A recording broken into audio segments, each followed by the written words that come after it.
నిజానికి మన కష్టాలు మరింత కష్టంగా మారడానికి కారణం మన ఆలోచనలు, మన సంకల్పమే.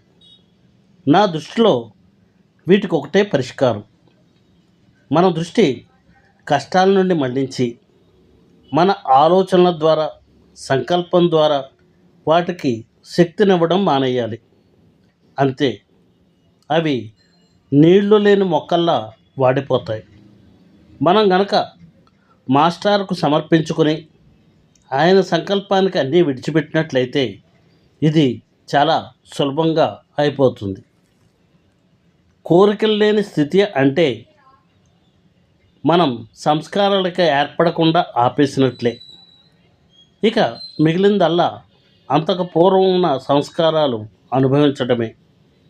అన్ని సంస్కారాల భోగం పూర్తయితే మోక్ష స్థాయికి చేరినట్లే.